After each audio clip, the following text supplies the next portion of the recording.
Whenever you start something new, a new skill, hobby, job, whatever the case may be, as a beginner, you're probably going to have questions, which is really, really good. You want to come to the table with questions and try to get a bunch of different answers and kind of see what the similarities are, what the differences are, and maybe pose different questions based on those answers. Well, in this video, I thought it'd be cool to go ahead and try to look at maybe some beginner questions that are asked pretty commonly, maybe try to find some that aren't asked as commonly, and try to give my insight on them so you have that extra bit of information out there in case you want to try to get into this wonderful world of guitar playing. I'll go ahead and say off the top, this is a sponsored video by my good friends over at Donner, so all the products that I'll be using in this video are linked down there in the description. Remember, if you use the code Flamingo at checkout, you can get 15% off of your order site-wide, and while you're down in that general vicinity, why don't you go ahead and click that subscribe button and the like button. Both of those are absolutely free, and they help the channel out immensely. With that being said, let's go ahead and jump into the first beginner question, which is, should I play an acoustic or an electric first? This is the ultimate beginner question. It's been asked since the beginning of time and will probably be asked until the last star in the universe burns out. And I always like to pose my own question as the answer to this because I'm philosophical and difficult like that. And that is, what style of music inspired you to want to pick up the guitar to begin with? Did you hear a rock song or a metal song and think, I want to sound like that? Go with the electric guitar. Something else, a little more laid back, a little more subtle, a little more kind of chordy like that? Go with an acoustic. Problem solved. There's your answer right there. It's really not that difficult of a question, but when you have myths floating around like beginners absolutely positively have to start on an acoustic guitar, that's not true. That does make a little bit of confusion. Generally speaking, acoustics are going to be a little bit harder for a beginner to play, especially if they're not really into it yet, or if they kind of don't know what style they're going for. Thicker string gauges can usually hinder that progress a little bit. Higher action, generally maybe fatter necks on an acoustic. Now they do make acoustics that are more catered towards maybe like the shred guys, I guess in a way. Ibanez has some like that. Come equipped with the shark tooth inlays too, which I think is really cool, but I digress.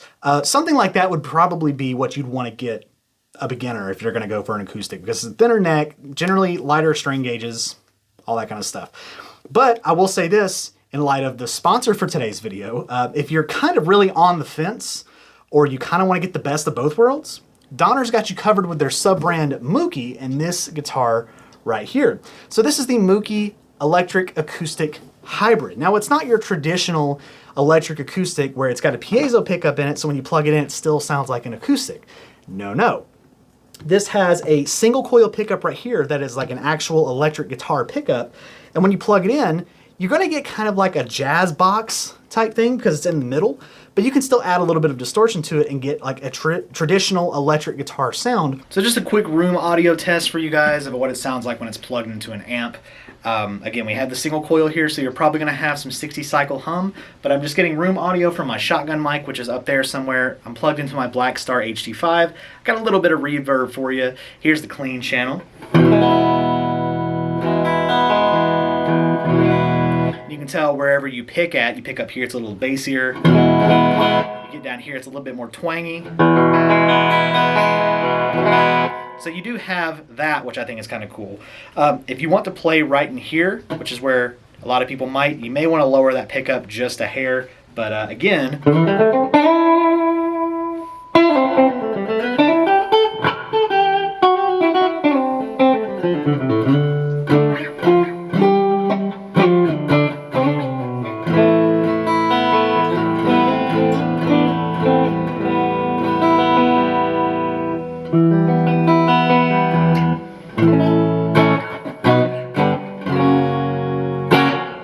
I think it sounds really good through the clean channel. Let's turn on the distorted channel here and see if it can handle that. You may or may not be able to hear the 60 cycle hum, but still handles distortion really well.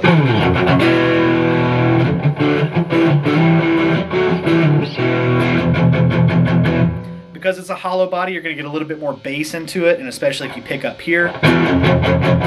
But you can get that little bit of trebly kind of down here by the pickup and towards the bridge.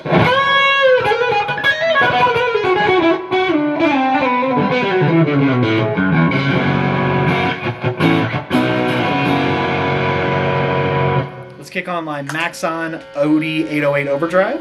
You can see it's gonna start feeding back a little bit because it's a hollow body, but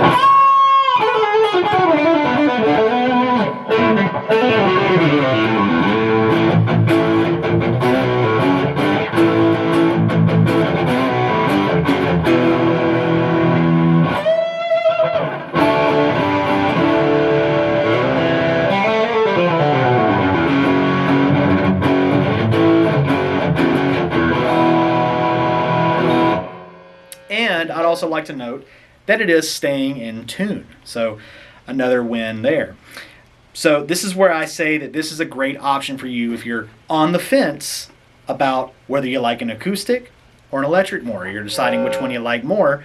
Like I said, you have the drawback of having like the single coil and the 60 cycle hum, but I mean, you can play all the classic rock stuff. I'm not going to do it because I don't want to get copyright strike, but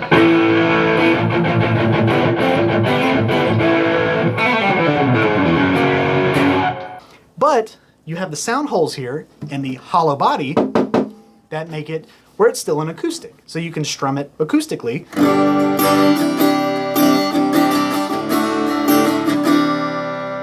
Maybe a little out of tune, that's my fault, but yeah.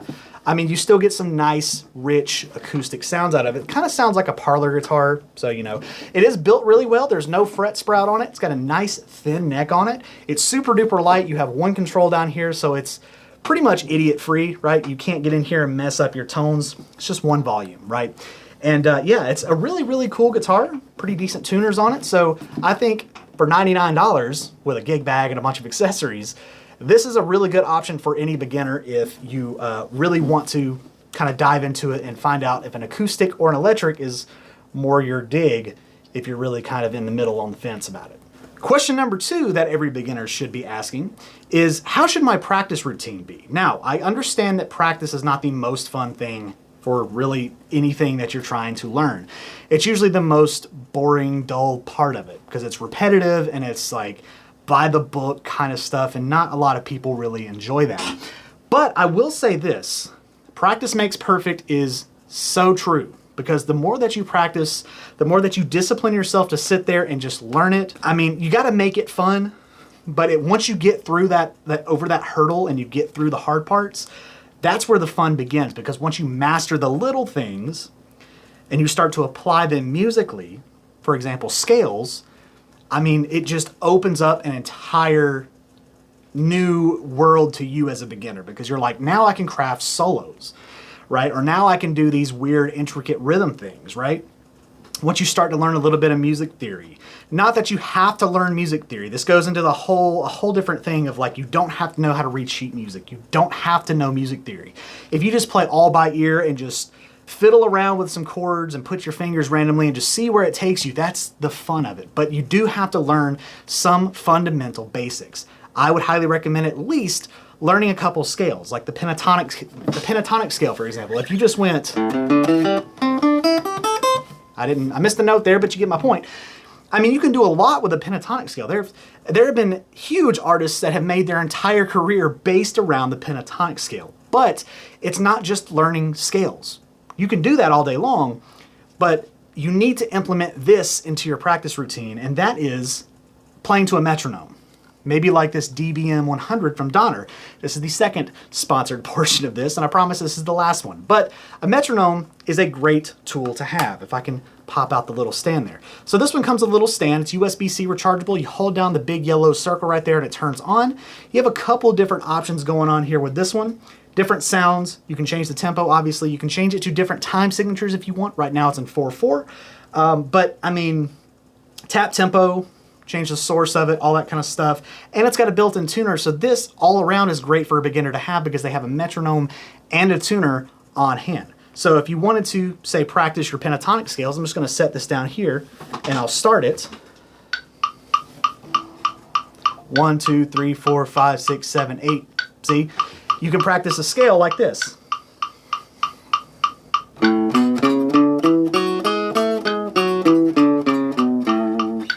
Right?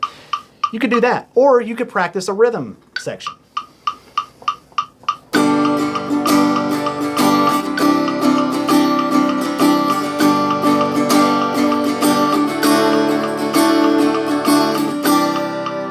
Something like that, you know?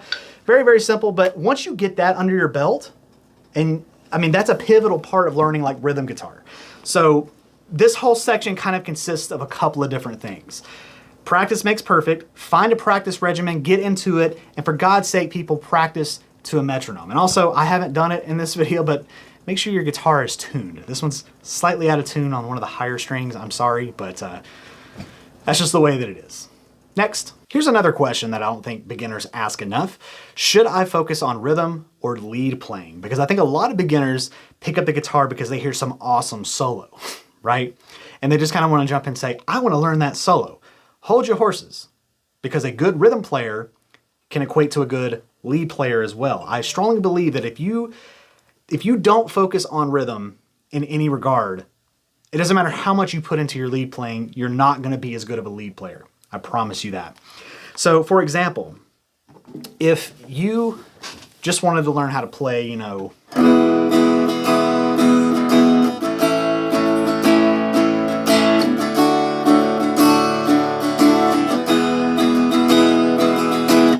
right? Really, really simple, but especially with an acoustic, those are full chords. So you want to learn the strumming patterns, right? Because if you wanted to play that again, right, if you don't know how to do the strumming patterns, that's kind of a big pivotal part of the rhythm, especially on an acoustic, is your strumming hand. So you want to maybe get a metronome like this, set it to kind of a low beats per minute, right? And you just want to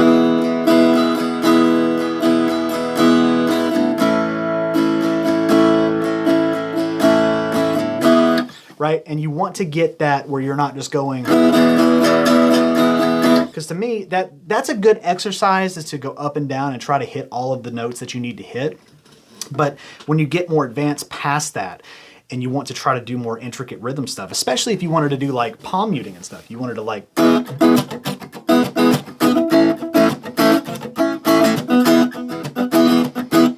you know, something like that. Like that takes some skill to do. It's not as simple as it looks.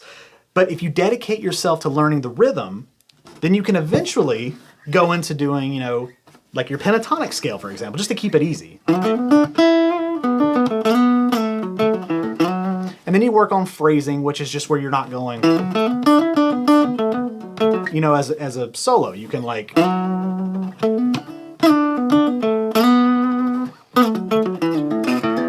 you know, something like that. And you can get, that's how you get better. That's how you implement your practice and all that into actually playing.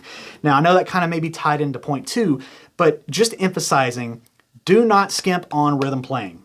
Learn rhythm first.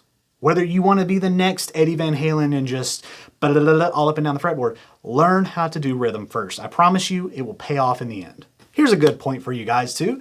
Why do my hands hurt when I'm playing? That's a good question. Now, there are really 2 parts to this. First and foremost, are the fingertips hurting? If your fingertips are hurting, that's normal. That's because you've not developed calluses yet. So the calluses is just where you can feel like the tips of your fingers are rough, or like if you feel somebody that does a lot of manual labor and you feel like kind of right in here, like if someone that swings a hammer a lot, you know, or something like that, just as an example, or works with tools, you might feel some calluses like right up here, or maybe the whole palm of their hand is, you know, like rough. That's kind of what needs to happen to the tips of your fingers when you play. And the longer that you play, there's no shortcut to this. It's just you have to kind of, I don't want to say fight through the pain, because that's going to contradict my next point here. But to get to the calluses, you kind of have to. And I mean, literally, if you go back to my other points and you just play and just press your fingers down on the strings, try to, you know, do your exercises like that, do spider exercises. The more that you play, the more they'll develop. And the longer that you play, the faster they'll develop, right? Point 2 to this is if your hand itself hurts, if your forearm hurts, if any of this hurts, you need to stop and reassess how you're playing, because you may be playing incorrectly. Now, you've probably all seen these videos online where people are like in their laps, going like that, playing with their feet, all that kind of stuff. I'm not talking about that's not playing incorrectly. I'm talking about your technique is bad. So some people will tell you like your thumb needs to come over the top of the fretboard like that. If you're doing that, that's poor technique. You don't need to do that. You need to have your thumb placed like flat. There you go, that's better. On the back like that, kind of in the middle. You can even go towards the top like this if you want to kind of go, but don't go over the fingerboard, because if you do, that's going to cause unnecessary strain in your hand, and you'll feel it. You'll feel like your tendons are like pulling in an unnatural way, and you will get extreme hand pain, cramps, things like that. And if you fight through that pain, you can cause serious irreparable damage, carpal tunnel, things like that, or things that require surgery. So you don't want to do that. So play around with it a little bit, develop a proper hand technique, especially if you're playing like this. It's hard to show it, but you kind of just want your hand in a natural position like that. Like, you'll obviously develop things like stretching like this, you know, like that, and you'll get there. But you want to work on like your hand stretches, things like that. You know, don't buy those little things that you put on your hands that like stretch your, don't do all that. Just practice and take it slow, you know, because your hands need to adapt, you know, to get your fingers moving faster like that.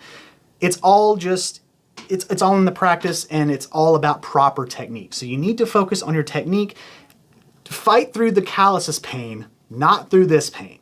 If it hurts anywhere down here or like in here, stop immediately. If it hurts here at the tips, fight through it a little bit.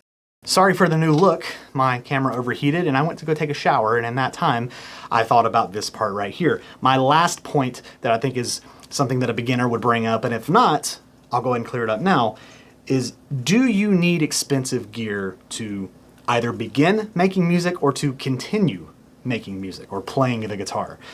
And quite simply, the answer is no. No. As of recording this video in 2025, okay? I played guitar for a long time. I've played everything from, you know, super budget-friendly things right on up. And not so much up here, but I've played some pretty expensive guitars, pretty expensive amps, so I'm pretty well versed in knowing what is good and what to look for and all that kind of stuff.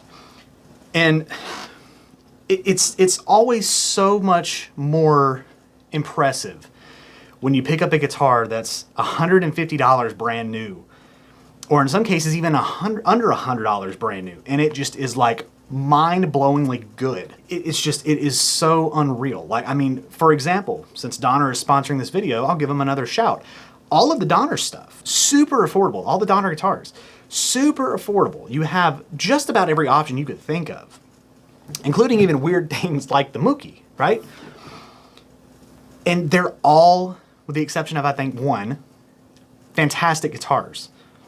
Any beginner, any advanced player would benefit from owning one of those guitars, specifically in the DST range, but any of the Hush series guitars, great, right? Again, the Moukey, great, absolutely fantastic. This one is what I'm talking about with the cheap ones or the more affordable ones impressing you. $99, and this thing plays great. It could probably use, again, a little bit of a setup, maybe a little bit of the neck needs to be adjusted a little bit. But other than that, that's easy to do. I implore you, if you get some kind of budget gear, a budget guitar, let's just say a budget guitar, take it to your local tech, spend a little bit of extra money, and get the guitar set up. Because I promise you that'll take you a lot further than the name on the headstock will. If you get a Donner, rep the Donner. If you get a Squier, rep the Squier. If you get an Epiphone, rep the Epiphone. You don't have to have this big, expensive brand name thing to be successful. Just that, I think that's the biggest lesson with this. If you go affordable, spend a little bit of extra money and take it to a local guitar tech that you trust, or a luthier, have them do a once-over on it, set it up, and I promise you, you will do so much better than if you just went and spent $2,000 or $3,000 on a guitar that maybe is already set up. Spend the $200, spend the extra $50, $60, get it set up, and I promise you, you'll do just fine. But the same thing goes with like amps and stuff. A lot of affordable amps that you can get, combos, you know, little stacks, desktop amplifiers. I've got videos on all this kind of stuff, folks. There are a lot of great options out there. A lot of pedals too. I mean, affordable gear is great nowadays. And that's gonna do it, guys. If you're a beginner and you benefit from this video, make sure you like it, leave me a comment and tell me anything else you may have heard or any of your questions that you may have, and I'll do my best to answer them, or maybe some of the other lovely viewers can pop in there and answer them as well. Did I miss anything? I know I absolutely did. There are a lot more comments, questions, concerns, tips, tricks for beginners. Leave them down in the comment section. Please make sure you subscribe, hit the like notification, the bell button, whatever I just said there, you know what I mean? Hit all that stuff, and check the links in the description for the products I mentioned in the video, and I'll catch you guys in the next video.